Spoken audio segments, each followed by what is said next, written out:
সকাল হতে না হতে চাকরানির কাজ শুরু। যেহেতু আমি বাড়ির চাকর, যেহেতু মালিক আছে বাড়ির মানুষ, তো সেগুলো মানুষের তখন চাকরা নিয়ে কাজ করতে লাগবো। তো তাই আর কি। Hello guys, welcome back to রূপালী.গণেশ। কেমন আছো সবাই? আশা করছি খুব ভালো আছো। আমি খুব ভালো আছি।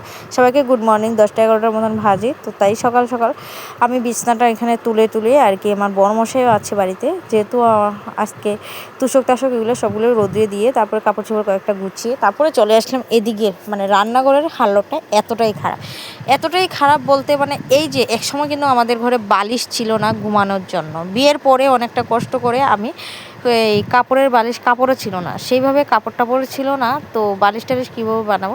তারপর আমার ছেলে হওয়ার পরে অনেকগুলো বালিশ আমি বানাতে পারছিলাম, কারণ কাপড় টাপড় টুকটাক প্রচুর জমছিল। তারপরে যাই হোক, এখানে বালিশ জমাচ্ছিলাম আর বানিয়েছি সেগুলো। আর কিছু কী করবো, এখন রাখতে রাখতে এমনটাই হয়ে গিয়েছে, বস্তাতে একদম পোকা ধরে গিয়েছে। তো অনেক কতগুলি বস্তাতে, তো সেগুলোতে আর কি ফালাবো, তো তার জন্য আর কি সব কিছু ফালিয়ে তারপরে রেডি করে তারপরে চলে আসলাম আমি আমার বাসন ধুতে। বাসন বলতে অনেকগুলো বাসন ছিল, তো অনেকগুলো বাসন ঝুড়ি ঝাড়ি সেগুলো মেজে নিয়েছে, আর বাকি কয়েকটা বাসন সেগুলো, যেহেতু বড়মশাই এখানে আমার ক্যামেরাটা দেখলে আবার যদি চিৎকার করে, তাই আর ক্যামেরার জন্য কিছু বলে মানে করে নেই। তাই মোটামুটি এদিকে বাবুকে একটু কুদাম দিয়ে তারপরে আর কি আমি চলে আসলাম বাসন যেহেতু ধুচ্ছি সব কিছু, মোটামুটি সব কাজগুলো।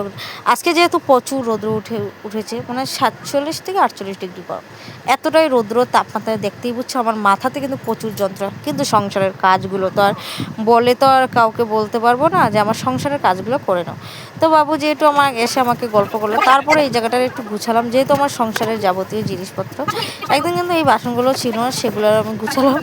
মানে বাসনপত্র থাকলেও জ্বালা, না থাকলেও জ্বালা। তো যাই হোক, কী করবো, সারাদিন রান্নাঘরের কাজ কিন্তু মানে একদম আর কি, সারাদিন রান্নাঘরের কাজ করলো, সারাদিনে রান্নাঘরের কাজ শেষ না। তারপর আর কি বাসন টাসন গুছিয়ে তারপরে চলে আসলাম কাপড় কয়েকটা তুলতে। আর এদিকে এসে কিন্তু আমি শুকনো কাপড় কতগুলি সবগুলো তুলে নিচ্ছিলাম, যেহেতু যেগুলো শুকিয়ে গেছে সেগুলো তুলে নিলেই সবচেয়ে ভালো হবে। তারপরে চলে আসলাম এখানে কাপড় ভিজিয়ে, তারপরে চলে আসলাম কাপড় কিছুটা ধুয়ে চলে আসলাম এখানে কিন্তু আমার কাজ করতে, মানে রান্নার সরঞ্জাম নিয়ে। যেহেতু আজকে অনেকটা দেরি হয়ে গেছে, 12টা বেজে গেছে, রান্না বসাতে হচ্ছে, সকালের ভাতও খাওয়াইনি তাদেরকে, তারপরে ভাত টাত খাওয়াতে লাগবে, তো তার জন্য আর কি মানে তাড়াতাড়ি করে সরঞ্জাম করছি আর কি, যেগুলো রান্না টান্না করার জন্য একদম পুরো প্রস্তুতি। তো যাই হোক, এখানে আর কি রান্না করার জন্য এখানে এই যে সবগুলা, এই যে সয়াবিন আলু এগুলো কাটছিলাম। তো এগুলো যেহেতু বড়মশাই বললো আমার জন্য সয়াবিন বানাবে, সেগুলো, আর এখানে ডাটা আলু তরকারি বানাবো, আর এখানে হলো ভেন্ডি ভাজি করবো। ডিমটা সিদ্ধ করে নিয়েছে বড়মশাই, কিছু করার নেই।